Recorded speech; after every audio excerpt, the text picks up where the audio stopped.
예, 반갑습니다. 예, 제가 연구하는 분야가 여러분들 연구하는 분야랑 좀 많이 다를 것 같아서 되도록이면 여러분들 연구하는 분야랑 조금 더 가까운 주제들로만 모아서 좀 갖고 왔습니다. 그래서 제가 연구하는 분야는 오늘 말씀드리는 연구의 제 일부분이 될 것 같아요. 그래서 뭐 세포공장 하면은 이게 뭔가라는 느낌이 있으실 것 같아서 제가 천천히 세포공장에 대해서 개념에 대해서 말씀을 드리고 일단 저는 이제 경상국립대학교에 있고요. 그리고 난 다음에 저는 이제 항노화 바이오 소재 세포공장 지역혁신연구센터의 센터장을 맡고 있습니다. 그래서 결과적으로 항노화 바이오 소재를 많이 만들어내는 세포공장을 개발하는 연구센터라고 보시면 됩니다. 그래서 저희 센터의 로고인데요. 이게 함의하는 의미가 많아가지고 간단히 설명하고 넘어가겠습니다. 그래서 이게 이제 보시면은 DNA가 이렇게 생겼잖아요. 그래서 DNA 이중 나선 구조로 생명의 근원인 유전자를 상징하는 것이고요. 그런 다음에 이제 이게 무한대 기호잖아요. 저희들이 항노화 연구를 하니까 불멸과 무병장수 어떤 영속성 이런 걸 상징하는 거고, 여기 이제 작은 원과 선은 뭔가 이제 회로 같은 기판 같은 거거든요. 그래서 세포 공장의 설계도, 저희들이 이제 세포 공장을 만들 때 이제 디자인을 하거든요. 이걸 어떻게 만들지. 그래서 세포 공장의 설계도의 유전자 회로를, 그래서 저희들은 유전자가 발현되는 것을 조절하는 것을 그 전자회로처럼 그렇게 그 개념을 갖고 있거든요. 그러한 다음에 이제 빨간색과 파란색은 뭐 이제 젊음과 열정을 이렇게 상징하는 거고, 이제 이게 우리나라의 태극 문양이 되겠죠, 그죠? 그래서 이제 뭐 저희가 항노화, 요즘에 이제 건강노화라고도 하고 있고, 전 세계가 고령화되고 있고, 우리나라는 특히 뭐 일본과 뭐 1, 2위를 다툴 정도로 초고령화 사회에 있는 그런 나라고, 그런데 우리나라의 문제점은 뭐냐면은 이제 기대 수명하고 건강 수명의 격차가 세계에서 제일 큰 나라예요. 예. 우리나라가 뭐 다 똑똑한 사람들이 의대를 가서 그런지는 모르겠지만 의료 기술이 좋아요. 그래갖고 사람을 죽지 않게 만들어. 아프면서 계속 살려놓는 거야. 예. 이게 별로 안 좋은 거거든요. 예. 그래서 이런 그 기대 수명하고 건강 수명의 격차를 줄이는 것을 이제 항노화 연구의 어떤 그 핵심으로 사람들이 생각을 하고 있거든요, 이 연구 분야에. 그래서 이제 뭐 저희가 있는 경남도 보면은 이제 특히 이렇게 농어촌 지역이나 이런 쪽에 노인들이 많고 그렇기 때문에 노령화가 심해서 지자체에서 굉장히 관심을 갖고 있는 분야 중에 하나이고요.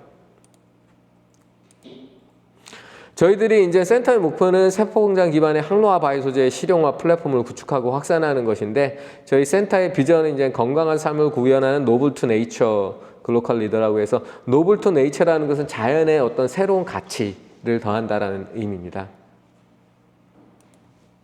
그래서 세포공장에 대해서 좀 간단히 말씀을 드린다면은 이제 말라리아 치료제라고 하는 게 이제 개똥쑥에서 알테미신이라는 성분이 그 일을 하는 거거든요. 그래서 3세기에 이제 가릉이라는 중국 사람이 학질, 중국에서는 뭐 학질이라고 부르는 거죠. 말라리아 걸렸을 때 개똥쑥을 다려 먹으면 돼. 근데 이게 왜 그런지를 몰랐는데, 역시 중국의 과학자인 투유가 1976년에 알테미신이라는 성분이 그런 거야. 그래서 이제 그 다음에 이제 그 말라리아가 이제 못 사는 나라에 엄청나게 퍼져 있으니까, 제가 있었던 이제 UC 버클리의 저의 그 슈퍼바이저였던 키슬링 교수님이 그래 이거 근데 개똥쑥에서 이 성분이 되게 조금밖에 안 나오는데, 그래서 이걸 왕창 만드는 효모세포 공장을 한번 만들어 볼까 해서 이제 효모세포 공장을 만들었고, 그걸로 이제 아미리스라는 회사도 만들어졌고, 그리고 난 다음에 이제 이러면서 이제 이 알테미신이라는 게 주목을 받으면서 투유가 2015년에 이제 노벨 그 생리학상도 받았죠.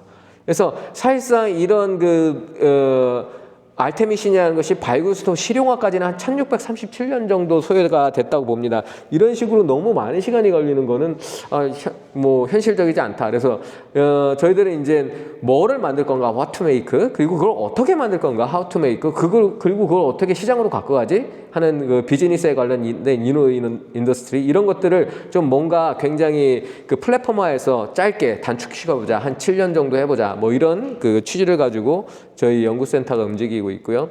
그래서 예를 든다면 이제 개똥쑥을 우리가 이제 재배하는데 한 10개월 걸려요. 그럼 개똥쑥 1kg을 추출하면은 알약 하나가 나와요. 0.1g이 나오기 때문에. 그런데 이제 우리가 세포 공장을 이용하게 되면은 이제 효모를 이용한다고 했죠. 효모 같은 경우에는 한 5일 정도면 충분히 발효가 끝나요. 효모 한번 발효하면 1리터에 25g 정도의 이 알테미신이 나와요. 그러니까 10개월에 개똥쑥 1kg에서 알약 하나 만드는 것을 5일 만에 1리터에서 25g에서 알약 250개가 나오는 거거든요. 그렇기 때문에 이제 그 어떤 생산성 면이나 이런 게 비교가 안 되는 거죠. 그래서 저런 그 세포 공장을 만드는 거를 이제 저희들의 이제 신세릭 바이올로지 영어로, 그리고 한 다음에 이제 우리나라 말로는 합성생물학이라고 해요. 그래서 합성생물학은 다른 말로 그 엔지니어링 바이올로지라고도 불러요. 바이올로지를 엔지니어링 한다 라는 것이거든요. 그래서 이 두 개가 합쳐진 개념이 신세릭 바이올로지고, 그래서 이거를 이제 뭐 공학생물이라는 말로 많이 쓰고, 그래서 카이스트에는 공학생물 대학원이라는 게 있어요. 최근에 3년 전에, 2, 3년 전에 만들어졌죠. 그만큼 이제 중요한 분야가 되고, 그래서 합성생물학이라는 게 뭐냐면은 기존 자연계에 존재하는 어떤 생물 시스템이 있는데, 이게 자연계 생물이라는 것은 우리의 필요에 의해서 존재하는 애들이 아니거든요. 그런데 그 애들이 우리의 필요에 따라서 움직여주기를 우리는 원하기 때문에 걔네들을 완전히 제작하는 일을 합니다. 그리고 난 다음에 우리가 원하는 바는 너무나 다양해요. 요구가, 니즈가 너무 다양하기 때문에 자연계에 있는 생명체가 그거를 다 충족 못하는 경우도 있어요. 그런 경우에는 우리는 자연계에 존재하지 않는 새로운 생물 시스템이나 생명체를 설계, 제작을 하는 것, 이것을 우리는 합성생물학이라고 합니다. 그래서 여러분들이 이제 바이오 실험을 하면서 항상 느끼는 게 이거, 생명은 복잡하지. 여기 생명이 복잡해서 얘를 어떻게 재현성 있게 해? 우리가 실험 매번 할 때마다 이번엔 저렇게 나오고 이번엔 또 이렇게 나오고 재현성이 상당히 떨어지는 게 문제거든요. 그러나 엔지니어링이라는 것은 이게 완전히 엔지니어링에서 그런 걸 받아들일 수가 없어요. 그런 걸 용납할 수가 없는 거예요, 엔지니어링. 그렇기 때문에 생명의 복잡성, 그래서 낮은 재현성이 있어. 이런 거 우리 용납 못 해.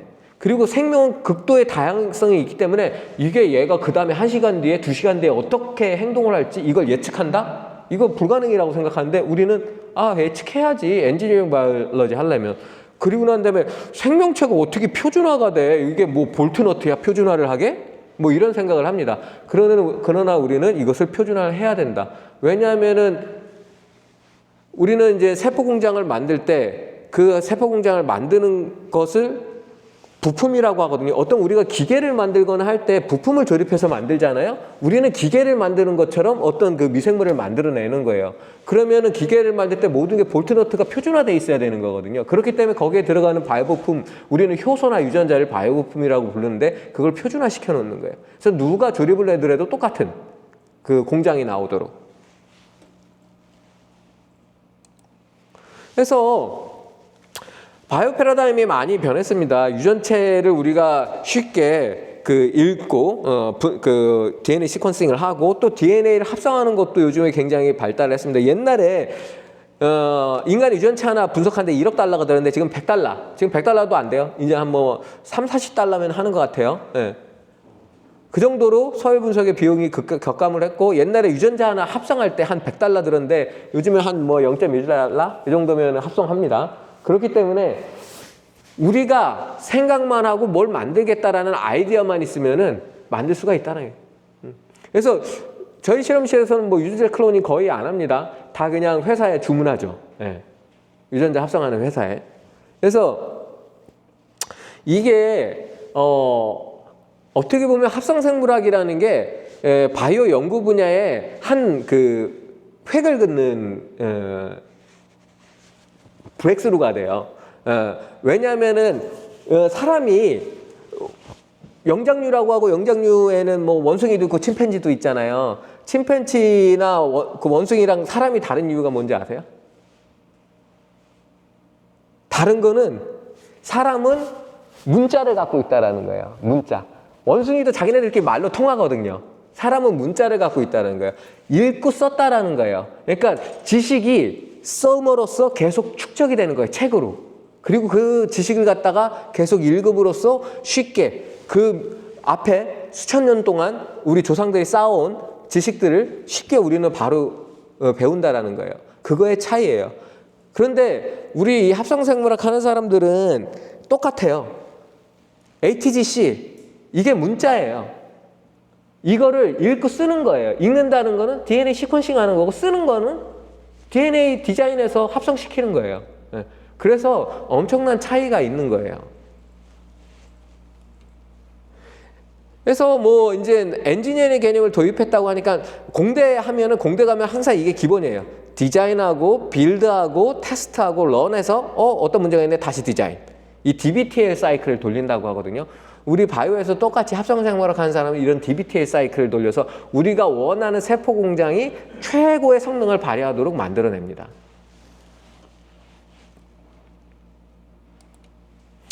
그래서 앞에서도 얘기했지만 현재 바이오 패러다임이 탑다운 방식에서 바텀업 형식으로 바뀌어요. 그러니까 옛날에는 이 탑다운 형식으로 기존에 존재하는 미생물들을 시퀀싱하고 거기에 어떤 일부분을 바꿔서 우리가 원하는 미생물을 만들었는데 처음서부터 이제 정보가 우리가 디자인할 수 있을 정도로 정보가 엄청나게 많아요. NCBI 들어가면 뭐 유전체 정보가 한두 개가 아니니까 딱 보고 난 다음에 아, 나 이거 이렇게 섞으면 이게 이렇게 나오겠지? 라고 하는 거예요.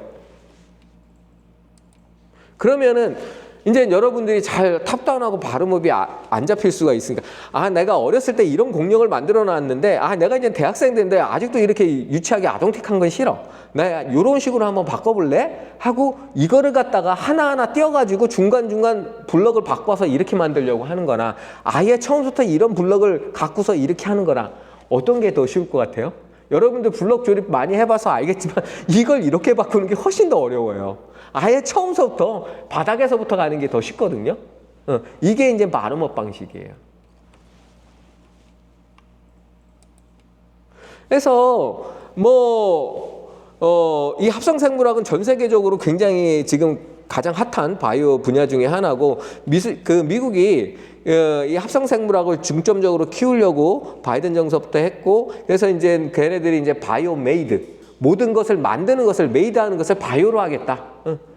화학적으로 기존에 만들어지는 것을 바이오로 하겠다. 그래서 바이오메이드 그 정책 프로그램을 해서 하고 그래서 요즘에 이제 아마 지난주서부터 뉴스가 나오기 시작했는데 여러분들 아마 뉴스에 봤는지 모르겠지만 우리나라에서 전 세계 최초로 합성생물학 육선법이라는 걸 만들었어요.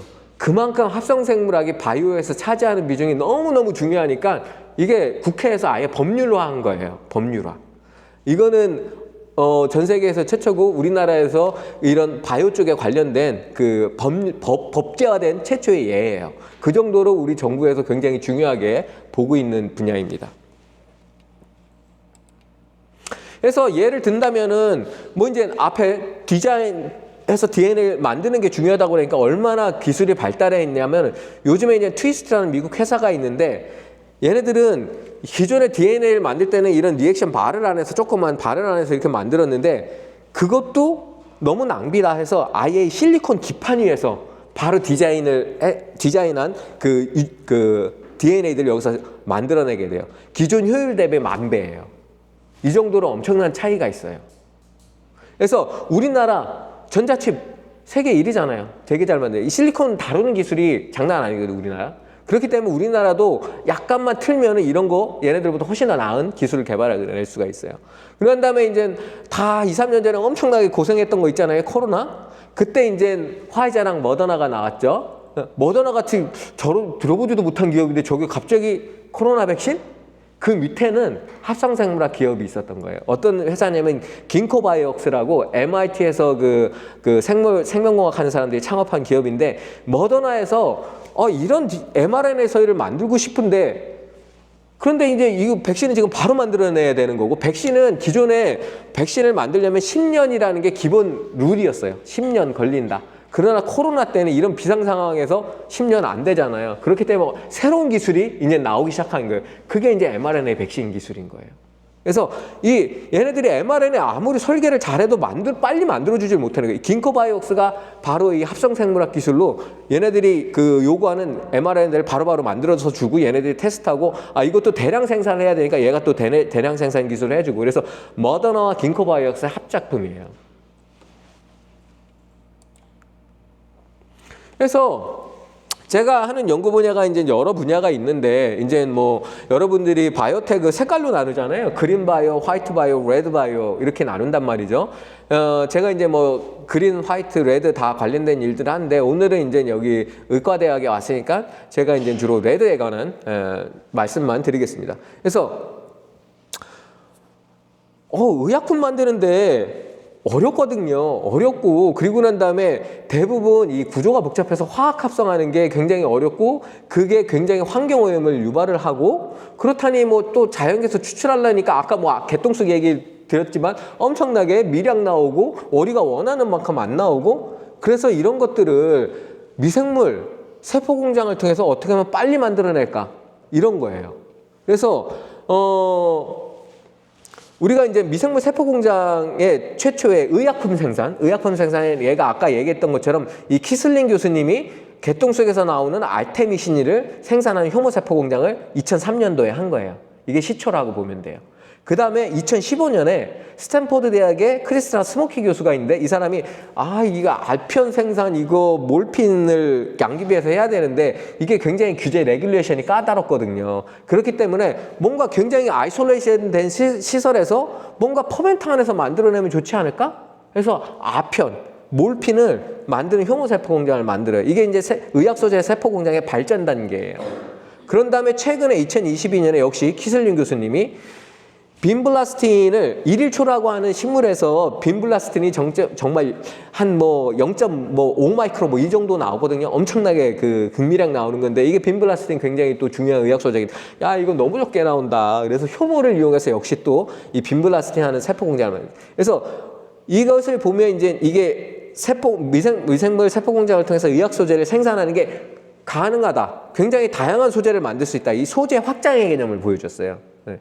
그런 다음에 이제 제가 주장하는 것은 뭐냐면은 이 사람들은 계속 효모만을 이용하는데 물질에 따라서는 화합물에 따라서는 세포 공장의 종류가 달라질 필요가 있다. 그래서 그거에 맞는 뭐 대장균을 쓴다든지 효모를 쓴다든지 미세주를 쓴다든지 코리네박테리움을 쓴다. 그래서 뭔가 플랫폼의 확장, 공장의 플랫폼의 확장이 필요하다. 저는 이런 개념을 갖고 연구를 이제 막 시작을 또 했고요.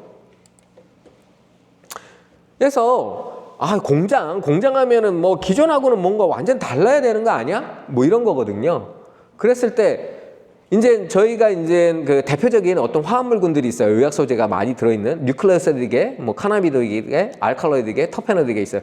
이 중에서 하나씩 한번 내가 모델을 선정해서 이걸 많이 만들면 이 화합물군에 속한 다른 것들도 뭐 다 같이 만들 수 있겠지, 잘 만들 수 있겠지 이런 개념이에요. 그래서 뉴클레오시드 같은 경우에는 우리가 프로바이오틱 대장균 이콜라이니스 이거 뭐 기존 방송균에서 한 18.6mg 나오는데 이거 한 1000배 이상 높여. 그리고 난 다음에 카나비노이드계 이거 대마에서 좀 나오는데 한 3만 배 높이자. 갈란타민 이거 수소나에서 나오는데 이거 한 10,000배 높이자. 이 터페노이드계 이제 뭐 텍솔이 있는데 이거 한 5배 이상 높이자. 이런 식이에요. 네. 이 정도 돼야지 저희들은 이제 세포 공장이라고 합니다. 그래서 이런 세포 공장을 할 때에는 기존에 그 받침되는 핵심 기술들이 있어야 되겠죠. 앞에 얘기했던 합성생물학 기술. 그러한 다음에 합성생물학 기술을 빠르게 구현해 주는 게 바이오 파운드리 기술이라고 하는 게 있어요. 그래서 여러분들 뭐 파운드리는 너무 많이 들어봤죠? 왜냐하면 우리나라 반도체 파운드리, TSMC, 뭐 삼성 바이오 파운드리, 삼성 반도체 파운드리 있잖아요. 그래서 똑같이 그런 전자 그 칩을 만들어내는 것처럼 그런 칩도 설계를 하는 거거든요. 설계하고 그 파운드리에서 만들어내는 거예요. 그래서 거기서 디램을 만들거나 아니면 뭐 여러 가지 그 AP를 만들어내거나 이런 프로세서들을 만들어내는 거예요. 설계한 것을 거기서 만들어주는 거거든요. 똑같아요. 이 합성생물학에서도 설계를 하거든요. 그럼 설계한 걸 빨리 만들어줘야 되거든요. 그게 바이오 파운드리예요. 네. 그런 바이오 파운드리. 그러고 난 다음에 이렇게 만들어진 공장들은 뭐예요? 굉장히 정교하게 디자인되고 설계되고 만들어진 거예요. 굉장히 정교한 디자인이에요. 그러면은 얘네들을 그냥 우리가 맥주 발효하듯이 대충? 뭐 요거트 발효하듯이 대충? 안 돼요. 얘네들은 굉장히 정밀한 부품이기 때문에, 정밀한 기계나 마찬가지이기 때문에, 그렇기 때문에 정밀 발효 기술이 필요해요. 정밀 발효 기술. 그냥 발효가 아니라. 그리고 난 다음에 세포 공장의 성능은 뭐에 의해서 좌우될까요? 세포 공장의 성능은? 그 안에 좋은 부품이 우리가 하다못해 뭐 스마트폰을 사더라도 그 안에 프로세서가 뭐 들어가 있느냐에 따라서 뭐 갤럭시 S25가 되기도 하고 26이 되기도 하고 그러는 거잖아요. 그 안에 뭐가 들어갔느냐 똑같아요. 여기 세포 공장도 그 안에 들어가는 부품이 되게 중요하거든요. 아까 부품이 뭐라 그랬어요? 유전자 효소라는 거였죠. 그런 것들을 가장 좋은 효소, 가장 좋은 유전자들을 집어넣는 거예요. 그게 이제 효소 부품을 선별하고 우리의 목적에 맞도록 설계하는 기술이 들어가야 돼요. 그런 다음에 이렇게 만들어진 의학 소재는 어떻게 되는 소재들이에요? 기존에 화학합성이나 아니면 추출했던 거거든요. 그럼 방식이 달라지게 되면은 항상 의약품들은 굉장히 사람의 생명하고 관련되기 때문에 기존 방식하고 만들 거랑 똑같은 거야? 아니면 더 좋아? 이런 걸 평가해 줘야 돼요. 그렇기 때문에 의학과에서 이제 평가 기술이 들어가야 되는 거예요.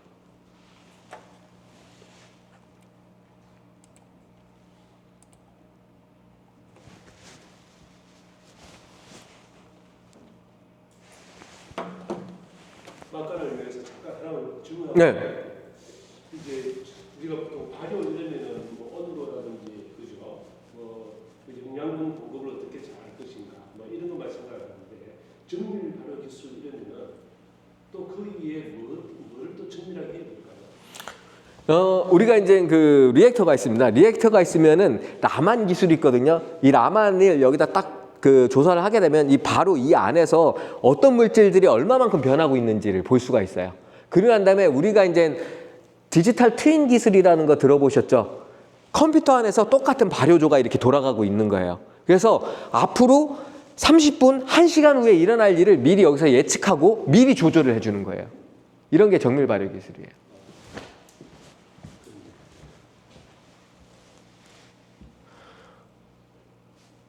시간을 본 이유는 1시간에 맞춰야 되는데 그래서 어떤 슬라이드를 건너뛸까 지금 고민하냐고. 여기가 있죠. 네.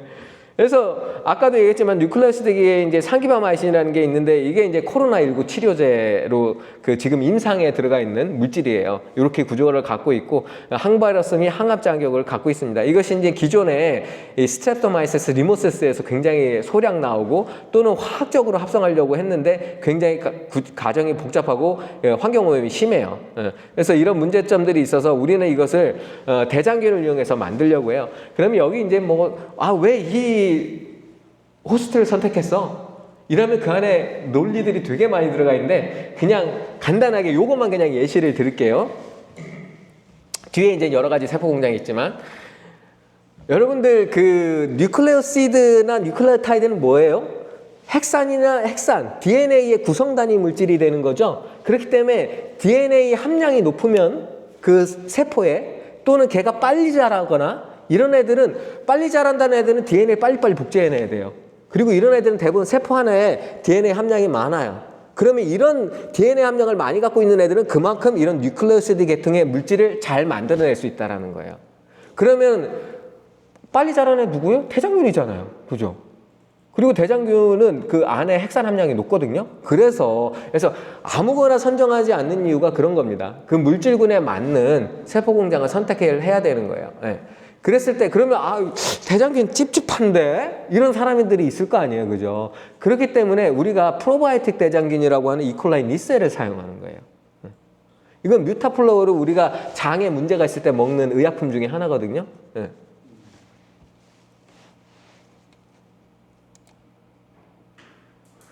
그리고 난 다음에 카나비노이드 같은 경우, 이거 같은 경우에는 이제 2차 대사산물은 발효 시간이 길기 때문에 좀 장시간 발효에 적합한 그런 코리네균들을 사용하게 됩니다. 이때 이제 그 중요한 것 중에 뭐냐면 맨 마지막이 이제 CBDA가 이제 최종 물질이거든요. 이 CBDA를 만드는 이 효소가 그 대마의 세포벽에 있는데 세포벽은 pH가 5.5예요. 그래서 이 효소도 5.5가 최적 pH인 거예요. 그런데 여러분들이 알아야 될 거는 우리 장에 헬리코박터라는 게 있는데 걔 pH 2에 사는데 그럼 얘의 세포 사이토졸의 pH는 뭘까요? 걔가 pH 2일까요? 아닙니다. 모든 생명체는 대부분 사이토졸의 pH는 7이에요. 그렇기 때문에 이런 효소는 pH 5에서 잘 작용하는 요소는 작용을 할 수가 없어요. 세포질 안에서. 그렇기 때문에 이런 경우에는 따로 효소로 마지막 반응을 전환해 주게 되는 하이브리드 공정을 쓰게 됩니다. 네. 그래서 디자인을 잘해야 되는 거예요. 아, 이 프로덕트를 만들 때에는 전반적인 그 과정이 어떻게 되는데 이 부분에서 우리가 중요하게 신경 써야 될 부분은 어떻고 여기까지는 어떻게 할 수 있고 아, 이 부분은 안 되겠네? 이렇게 이런 것들의 디자인이 굉장히 중요합니다. 네. 그리고 난 다음에 갈란타민 같은 경우에 알츠하이머 치료제이고 기억력, 인지 기능을 여러분들 다 머리 좋아지고 싶잖아요. 머리 좋아지게 하는 물질 중에 하나거든요. 특히 이제 고령화 사회로 가고 있기 때문에 이 갈란타민의 수요가 점점 높아지는데 이게 수소나에서 조금 극미량 나오는 물질입니다. 그래서 이것을 만들기 위해서 이제 사람들이 가장 1차적으로 많이 그 사용하는 게 아까도 얘기했지만 효모예요. 예. 효모로 일단 할 수 있으면 효모로 하는 게 좋아요. 그런데 효모가 아까도 얘기했지만 뉴클레오시드 같은 개는 적합하지가 않아요. 얘는 유캐리ot이기 때문에 그 안에 핵이 있고 핵에 들어가 있는 핵산 함량이 낮아요. 그렇기 때문에 결코 뉴클레오시드계를 만들기에 적합하지 않아요. 그러나 얘를 쓰는 이유는 뭐냐면은 얘는 지금 이 갈란타민 만들어지는 데 있어서 P450 반응이 하나 있는데 이거는 P450 반응은 진핵 세포에서 주로 가능한 거고 원핵 세포, 박테리아로 들어가면 완전히 쥐약이에요. 그렇기 때문에 쓸 수가 없어요. 그래서 이제 갈란타민을 만들기 위해선 이 효모를 사용하는 거예요. 그러고 난 다음에 약간 어려운데 미세조류. 이제 우리가 파클리탁셀, 탁솔이라고 더 잘 알고 있는 유방암의 굉장히 특이적인 치료제죠. 이게 어디서 나와요? 주목나무에서 나와요. 주목나무 여러분들 뭐 아시겠지만 세계에서 제일 천천히 자라는 나무. 한 100년 자라야지 나무 모양 이렇게 갖는 애들이거든요. 그러면 제일 처음에 이 파클리탁셀이 어디서 추출했느냐 하면은 이 제일 파클리탁셀이 많이 존재하는 게 주목나무 껍질이에요. 그래서 제일 처음 이 항암제 파클리탁셀 할 때 주목나무 껍질 벗겨서 거기서 이제 추출을 했거든요. 근데 주목나무는 껍질 벗기면 죽어요. 100년 자란 거 껍질 한번 벗기면 암 환자가 3번 맞을 주사 분량밖에 안 돼요. 그렇기 때문에 요즘에는 어떻게 하느냐? 껍질 벗기면 안 되니까.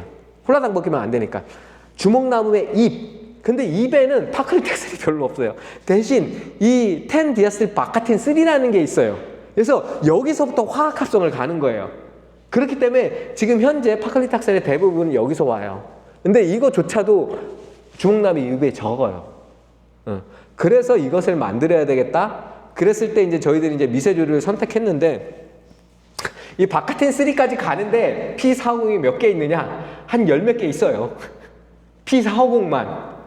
그렇기 때문에 이거는 효모로도 감당이 불가능해요. 효모로도. 그래서 미세조류를 쓰는 거예요. 미세조류 대부분의 유용한 물질들이 식물에서 많이 나오거든요. 식물에 그런 유용한 물질들이 많은 게 뭐냐면 식물은 P450 요소들 굉장히 다양한 P450 요소들을 갖고 있어요.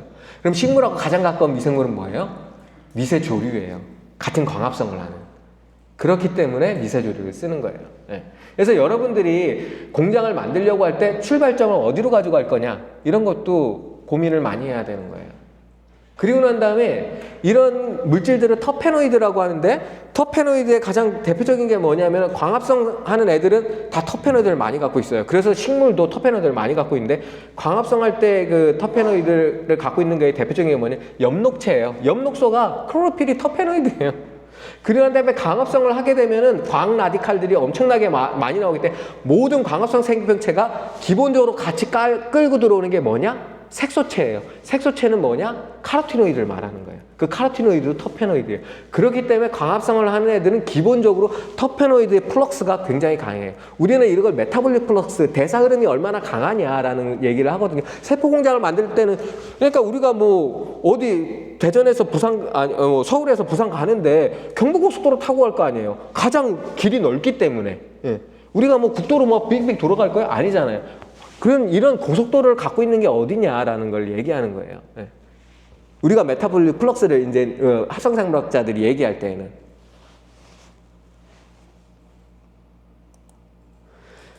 그리고 난 다음에 이제 앞에 이제 의학소 이제 좀 얘기했고 너무 전문적으로 들어가지 말라고 하셔서 제가 이제 우주 바이오에 관해서 또 잠깐 말씀을 드리도록 하겠습니다. 제가 우주 바이오를 하는 이유는 뭐냐면은 우주로 나가게 되면 인간이 겪는 모든 현상은 노화 현상이에요. 여러분 최근에 그 보잉에 스타라이너 타고 갔다가 스타라이너 문제 생겨서 어쩔 수 없이 거기서 한 10개월 살고 온 우주인 얘기 들어봤을 거예요. 특히 여성 우주인이 엄청나게 그 10개월 동안 늙은 거, 폭삭 늙은 거, 아마 그 사진을 보셨을 거예요. 예. 그래서 우주로 나가게 되면 급노화가 오거든요. 급속한 노화가 발생하는데 앞에 제가 뭐예요? 항노화잖아요. 그리고 난 다음에 또 저는 경상국립대에 있습니다. 경상국립대는 이제 여러분들이 아실지 모르겠지만 진주에 있는 거고, 우리가 각 도마다 거점국립대학이 있어요. 거점국립대학이 있는데 경남의 거점국립대학은 경상대학교, 지금 이제 경상국립대학교로 이름을 좀 바꿨지만 경남대학이 있는데 경남대학은 사립이에요. 걔네들이 우리보다 뭐 이름을 먼저 써가지고 저희들이 이제 경남의 거점국립대임에도 불구하고 이제 거점국립대는 다 그 도 이름을 쓰잖아요. 충남대, 충북대, 뭐 경북대, 뭐 전남대 이런 식으로. 그래서 이제 저희들은 그런데 저희들이 이제 진주에 위치하고 있습니다.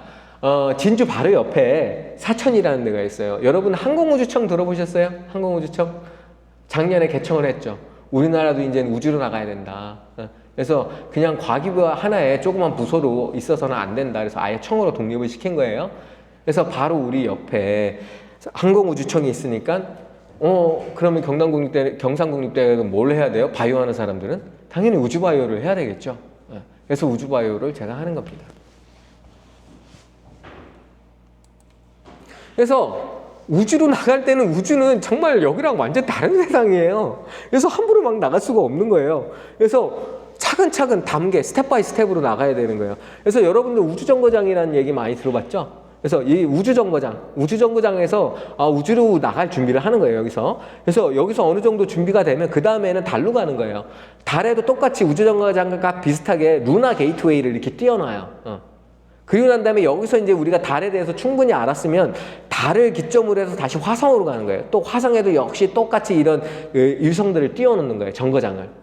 그래서 정거장을 띄워놓고 여기서 중간 왔다 갔다 내려갔다 올라갔다 내려갔다 올라갔다를 하는 거예요.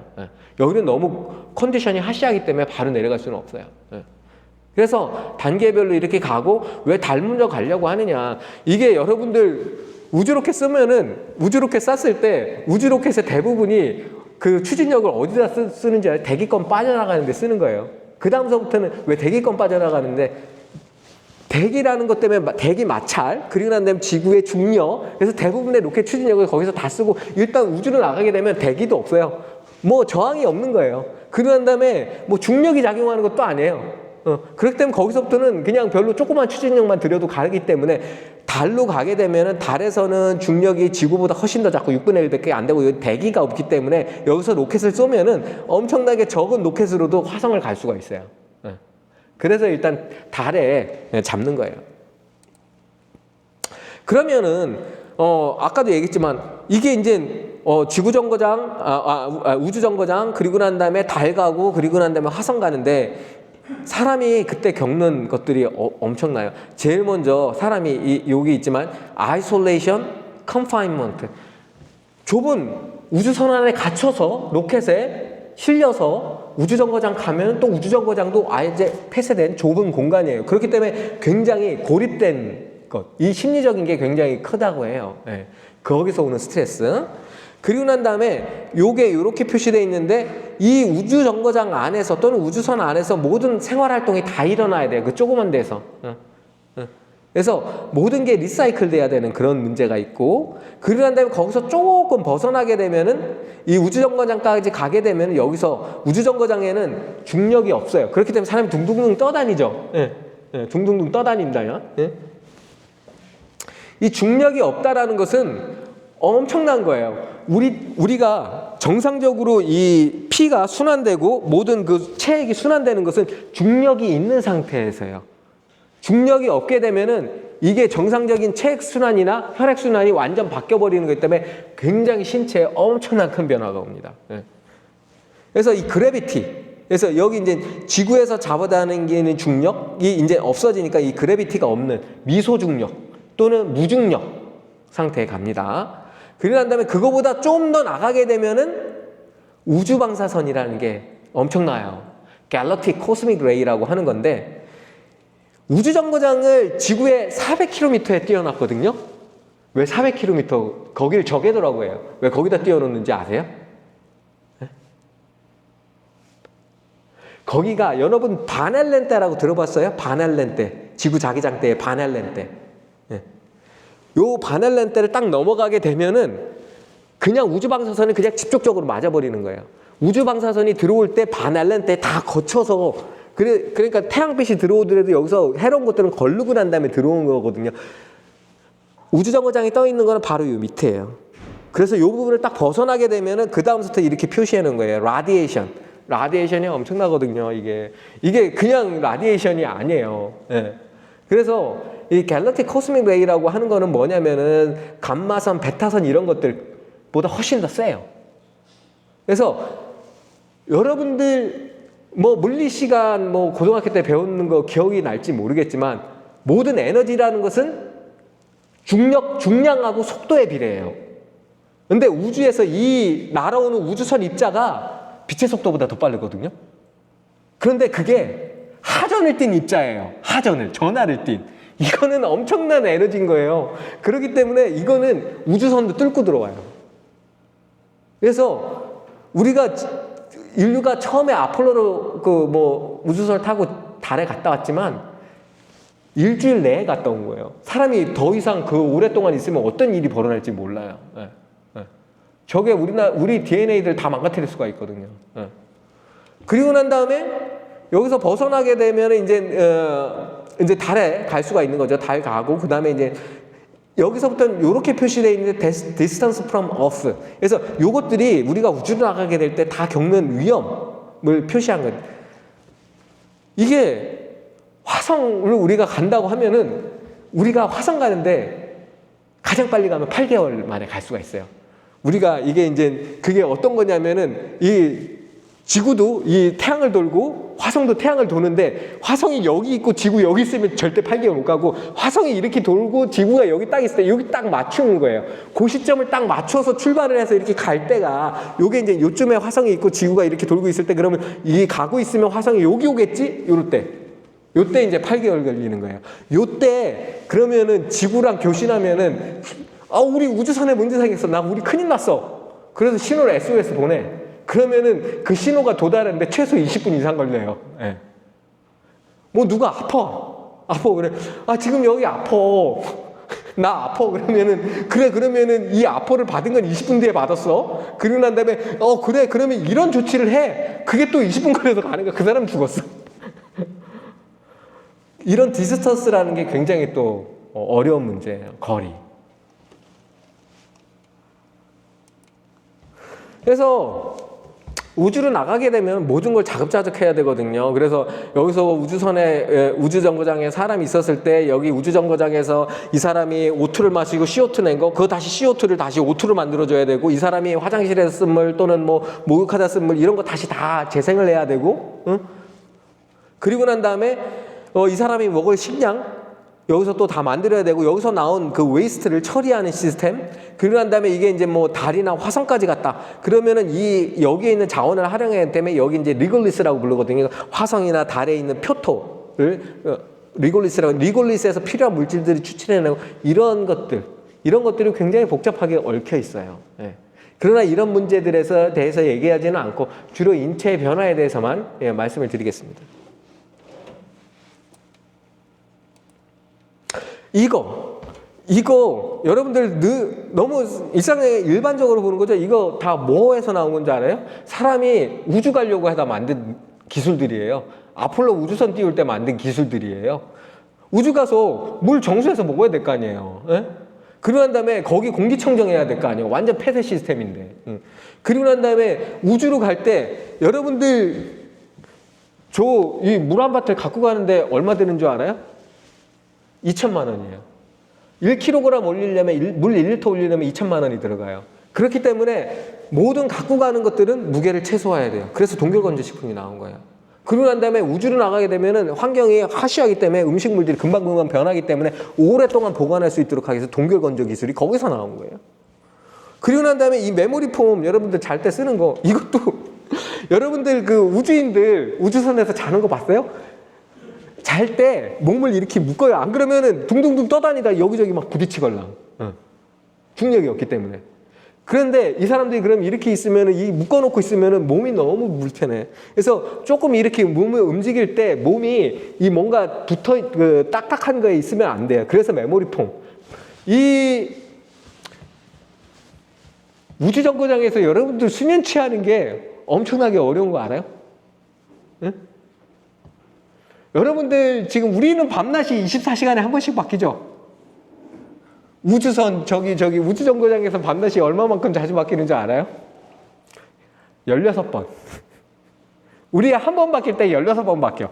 걔네들은 우주정거장이 지구 400km 떠서 도는데 얘 도는 속도가 얼마인 줄 알아요?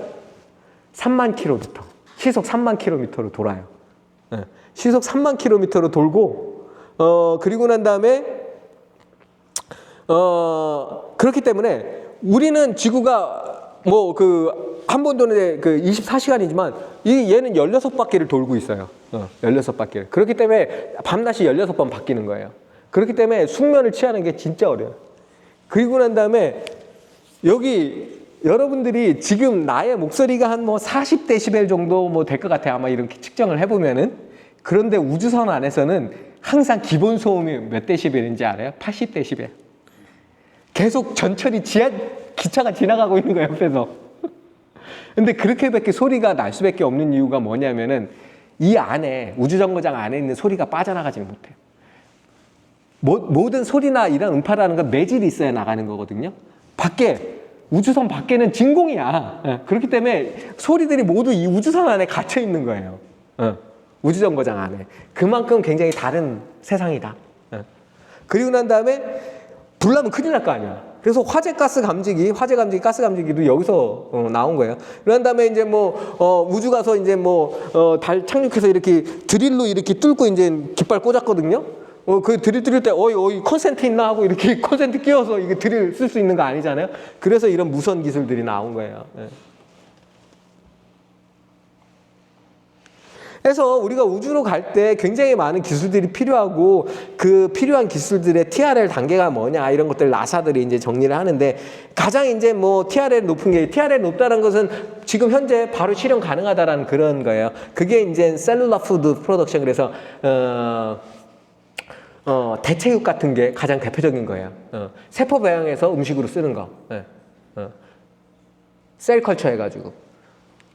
가장 어려운 거 여기 있죠.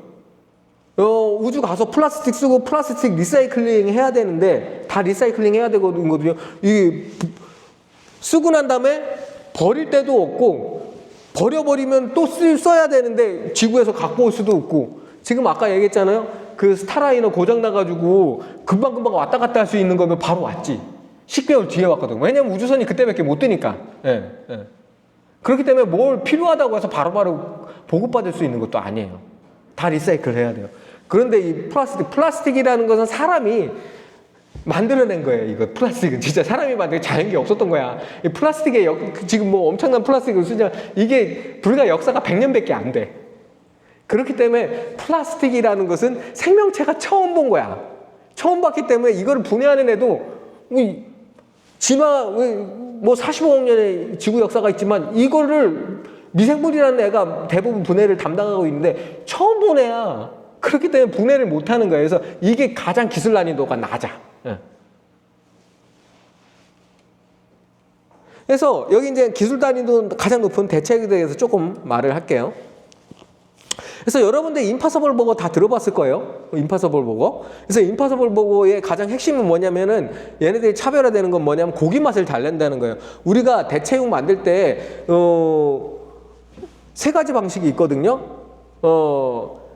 애니멀 셀 컬처 하는 거, 그리고 난 다음에 줄기세포 배양하는 거예요. 두 번째가 콩에서 단백질을 추출해서 고기 맛을 갖도록 이렇게 가공하는 것. 세 번째가 미생물의 단백질을 이용하는 거. 이렇게 세 가지 방식이 있는데 이 임파서블 버거 애들은 콩의 단백질인데 고기 맛하고 똑같이 내게 하기 위해서 고기 맛의 핵심이 뭔지 알아요? 피예요, 피. 피에 뭐 있어요? 헤모글로빈이 있는 거예요. 그래서 고기 맛은 피 맛하고 같은 거예요. 그래서 헤모글로빈을 이거 고기만 낸다고 이 피를 막 추출해서 넣을 수 있는 건 아니잖아요. 그래서 헤모글로빈만 왕창 만들어내는 효모. 를 만들어내는 거예요, 얘네들이. 그래서 효모, 맥주 발효하듯이 효모 발효를 하게 되면은 얘는 맥주를 만들어내는 게 아니라 헤모글로빈을 만들어내요. 이거를 콩단백질하고 섞는 거예요. 그럼 고기 맛하고 똑같아야 돼요. 그래서 이거는 얘네들이 벌써 개발한 거고, 그래서 저희 연구실에서는 뭐 하냐? 페리틴이라는 걸 해요. 그래서 헤모글로빈은 햄을 갖고 있는 거예요. 그래서 이런 것을 햄철 단백질이라고 해요. 이 페리틴은 햄 구조는 안 갖고 있는데 철을 흡수하는 능력이 되게 있어요. 그래서 이런 걸 비햄철 단백질이라고 해요. 고기는 햄철하고 비햄철이 각각 이런 비율로 섞여 있어요. 그렇기 때문에 정확하게 고기 맛을 구현하고 고기에 있는 어떤 철분 성분을 우리가 섭취하려면, 대체육으로 섭취하려면 햄철하고 비햄철이 같이 들어가야 돼요. 그래서 우리는 쟤네들이 햄철은 했기 때문에 비햄철을 저희들은 하고 있어요. 그래서 페리틴이라는 단백질이 그런 역할을 합니다. 그래서 정확하게 말하면 피맛이고, 피맛의 더 정확한 말은 쇠맛이에요. 쇠맛, 철맛. 그래서 왜 사람들이 자꾸 이런 대체육에 관심을 갖고 있느냐. 우리가 햄버거 하나 먹으려고 고기를 먹게 되면은 엄청나게 많은 물과 땅과 그리고 그 오실가스와 에너지를 쓰게 된다는 거예요. 만약에 이런 그 임파서블 버거처럼 이렇게 대체육 단백질로 만들어서 하게 되면 물은 99% 적게 쓸 수 있고, 땅은 93% 적게 쓸 수가 있고, 그린하우스 가스, 온실가스는 90% 적게 나오고, 에너지는 46%.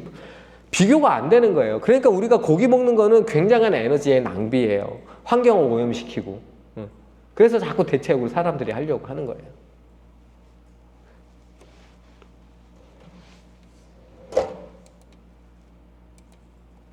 그래서 아까 이제 미생물 세포 단백질이라는 걸 얘기했잖아요. 그래서 저도 이제 이거를 조금 하고 있는데 뭐냐면은, 이거 미생물을 키우는데도 그래, 이거 뭐 우주 나가게 되면 아무것도 없는데 그냥 공기로만 만들어, 이런 거예요. 그래서 이 단백질의 이름도 에어 프로테인이에요.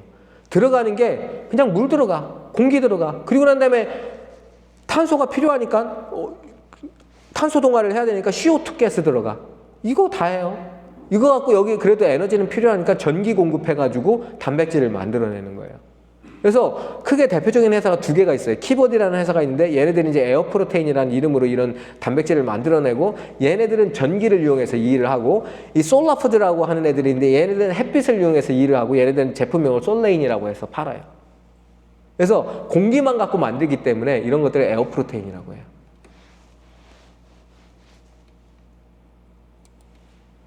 그래서 이제 저희가 이제 그 우주바이오로 이제 국가바이오연구소를 지금 준비하고 있는데, 거기에 이제 저희 공동연구원으로 들어오실 분 중에 한 분인데, UC 버클리의 에다 마킨스라는 에다 마킨 교수님이 있는데, 이분이 이제 나사에서 하는 그 큐브라는 프로젝트를 하고 있습니다. 큐브. 그래서 우주바이오 연구를 하고 있는 분이고, 대표적인 분이고, 이분이 얘기하는 게, 미생물만 있으면 우주에 가서 우주인이 먹고, 또 아팠을 때 필요한 의약품, 이런 것들이 다 자급자족이 가능하다라고 얘기를 하는 거예요.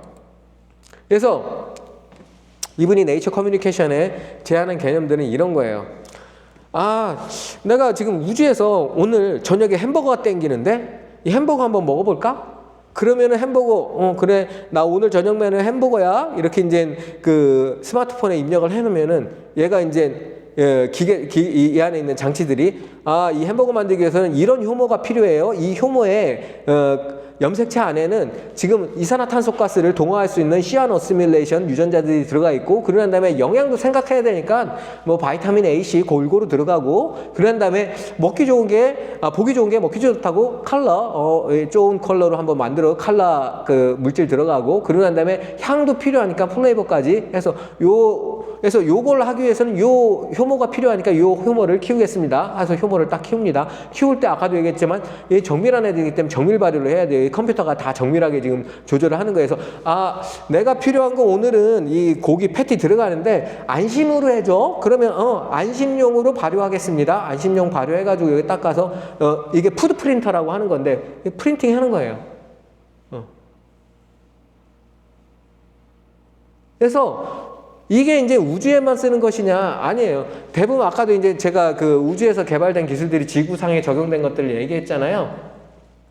항상 스페이스 바이오는 듀얼 어플리케이션이 목적이에요. 우주에서 쓰려고 만든 기술이지만 그게 워낙 최첨단 기술이기 때문에 지구에도 적용될 수가 있는 건데, 나중에는 여러분들이 이게 언제가 될지 모르겠지만 10년 후가 됐든 20년 후가 됐든 모르겠지만, 여러분들이 이제 회사에서 이제 퇴근할 때, 아, 나 오늘 삼겹살이 먹고 싶네. 삼겹살 3인분 하면은 이런 우리가 냉장고, 지금 냉장고나 뭐 전자레인지 오븐이 있는 것처럼 이런 기계 장치가 하나 주방에 있는 거예요.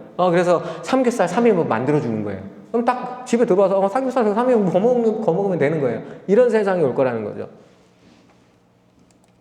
그러고 난 다음에 우리가 우주를 나가게 되면 아플 때 의약품 다 발발이 싸갖고 갈 수가 없거든요. 그렇기 때문에 필요한 의약품들을 만드는 미생물들을 이렇게 키트, 메디칼 키트, 마이크로비얼 메디칼 키트를 나 머리 아파. 그러면은 머리 아픈 거 얘 미생물을 하나 꺼내서 이런 작은 손바닥만한 전자장치에 있어서 얘가 이 미생물을 요한해서 우리가 필요한 양만을 키워가지고 의약품을 만들고, 여기 드럭 일루팅 시스템이 있어서 일루션해서 여기서 딱 그 일루팅한 그 의약품을 제공을 하는 거예요. 그래서 이 스마트폰으로 나 머리 아파, 아니면 소화가 안 돼 하면 그거에 맞게 하는 거예요. 우리가 의약품을 가져가지 못하는 이유는 뭐냐면은 무게다 부피도 많을 뿐만 아니라, 그리고 난 다음에 아까도 얘기했지만 우주에는 방사선도 들어오고 굉장히 하시한 컨디션이야. 의약품이 품질이 그때까지 보존될지 모르는 거예요. 그때까지 만들어 먹어야 되는 거예요. 그래서 뭐 이제 저도 이제 뭐 좀 의약품 소재 같은 것들을 하고 있는데, 앞에 뭐 그런 것도 있지만 항체도 하는데 그냥 일반 항체가 아니에요. 일반 항체는 굉장히 크기가 커요. 그렇기 때문에 뭔가 훨씬 더 크기가 작은 일반 항체들이 한 150에서 180kg 달턴되는데, 그거에 뭐 한 5분의 1 정도 되는 이런 항체들을 저는 연구하고 있거든요. 이게 이제 나노 엔티바디라고 하는 건데, 그래야지 빨리 많이 필요한 만큼 만들어낼 수가 있기 때문에. 그리고 난 다음에 우주로 나가게 되면 아까도 얘기했지만 모든 걸 현장에서 만들었어야 돼요. 우주 가서 한 뭐 8개월 있다 올 건데, 그러면은 뭐 우주 가서 입으로 뭐 그냥 한 트렁크로 가져갈 수 있는 거 아니거든요. 그럼 우주에서 쓸 것은 우주에서 만들어야 돼요. 그러면 우주에서 쓸 섬유를 만들어야 돼요. 그래서 제가 하는 건 뭐냐면, 이게 먹장어라고 하는데, 먹장어가 이런 프로테인 폴리머를 만들어내요. 섬유처럼. 그래서 이게 우주인이 있는 우주복은 굉장히 튼튼해야 돼요. 우주복 찢어지면 안 되잖아. 그렇기 때문에 굉장히 특수한 섬유 쓰거든요. 그래서 여러분들 섬유 중에 가장 강한 게 뭔지 알아요? 우리가 방탄조끼, 케블라라고 하는 거, 방탄조끼 할 때 케블라라는 그 섬유가 들어가 있는데, 그것처럼 강력한 게 자연계에서 만들어지는 게 뭔 줄 알아요?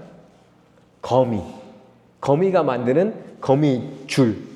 그 스파이더 실크 프로테인이라고 하거든요.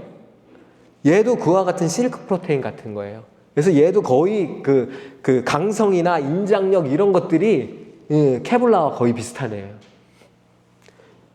근데 얘는 제가 이거를 선택한 이유는 다 이제 뭐 처음에 디자인을 잘해야 되고 잘 선장을 해야 된다고 했잖아요. 거미의 스파이더 실크 프로테인 정말 만들기가 힘들어요. 걔네들은 같은 아미노산이 계속 반복되어 있기 때문에, 계속 똑같은 아미노산을 쓰기 때문에 굉장히 어려워요. 그러나 얘는 그렇지가 않아요. 그래서 이제 저는 이거를 쓰고 있고, 또 하나 뭐냐면 우주로 나가게 되면은 우주 굉장히 건조해갖고 여러분들 수분 보충 잘해야 되잖아요. 얘는 뭐예요? 바다에 사는 애예요. 기본적으로 굉장히 수분을 잘 흡수하는 그런 폴리머예요. 프로테인이에요. 그래서 이걸 하는 거예요. 그래서 이제 뭐 우리가 아폴로 계획으로 달에 갔어요. 미국에서 이제 두 번째 이제 달에 또 사람을 보낸다고 해서 아르테미스 프로그램을 하고 있고, 아르테미스 1단계가 이제 무인 우주선을 일단 보내는 거고, 2단계가 사람 보내는 거거든요. 사람 보내기 위해서 4사람의 그 우주인을 선발했어요. 이 중에서 우주에 가장 적합한 사람 누굴 것 같아요? 이 4사람 중에. 네?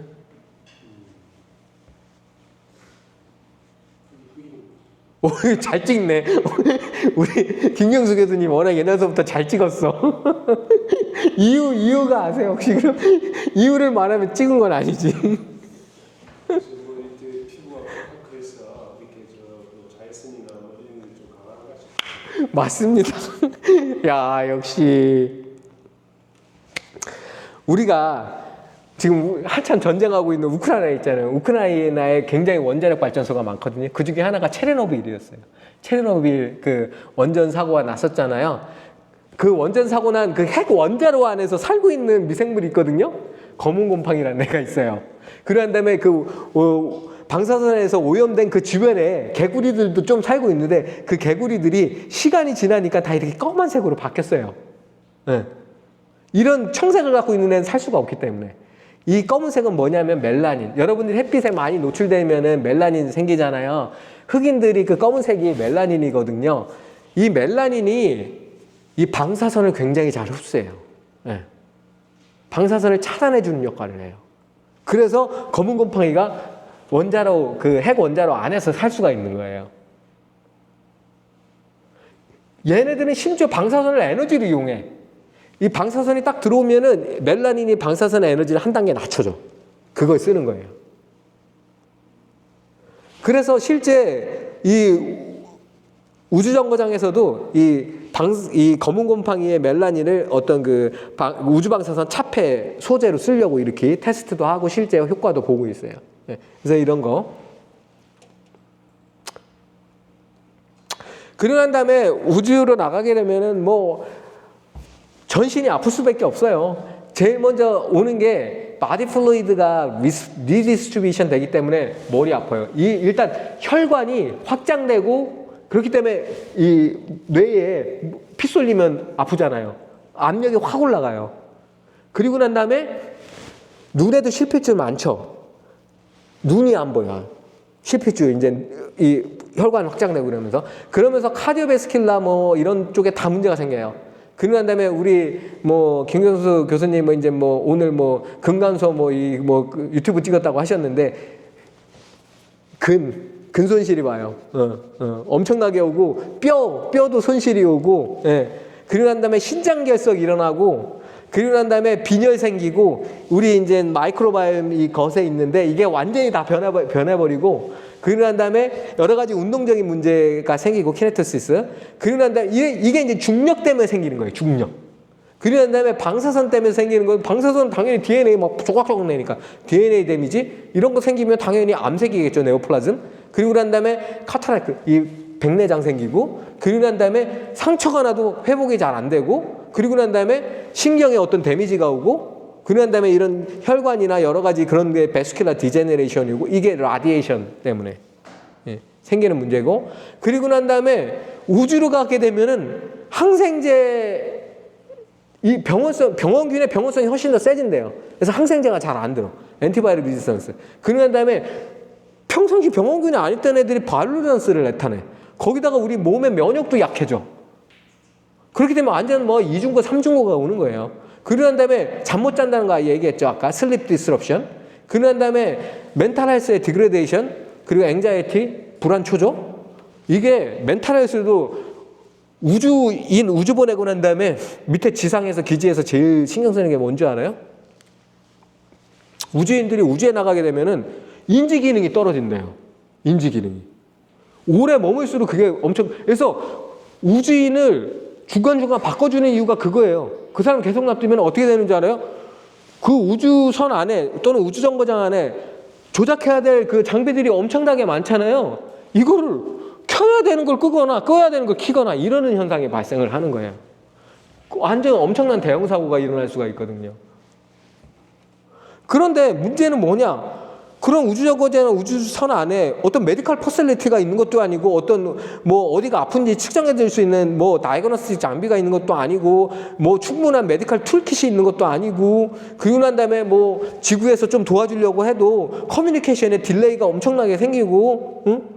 뭐 그렇기 때문에 우주는 진짜 아무나 나갈 수 없는 거예요. 그러고 난 다음에 우주로 나가기 위해서는 그 안에 엄청난 과학기술들이 있어야 돼요. 엄청난 과학기술들이.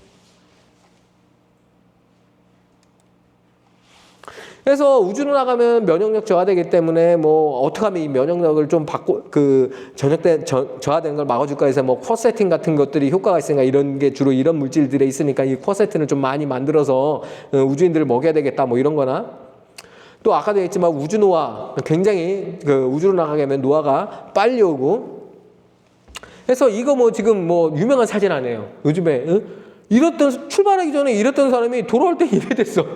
완전 할머니가 됐잖아요. 이게 이제 거의 9개월가 있었는데 10년 노화 현상이 일어났다는 거거든요.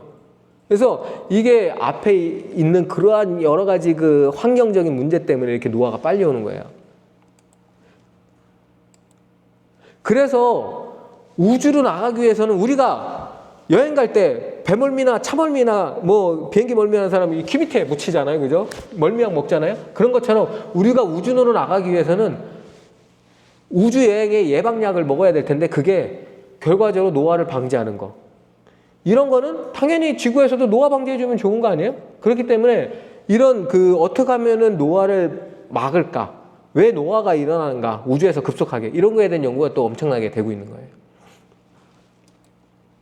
그래서 뭐 제가 두서없이 여러분들이 이제 저와 다른 연구 분야이기 때문에 조금 약간 피상적인 얘기들로 여러분들에게 제가 하는 분야, 특히 합성생물학 분야에 대해서 말씀을 드렸습니다. 예.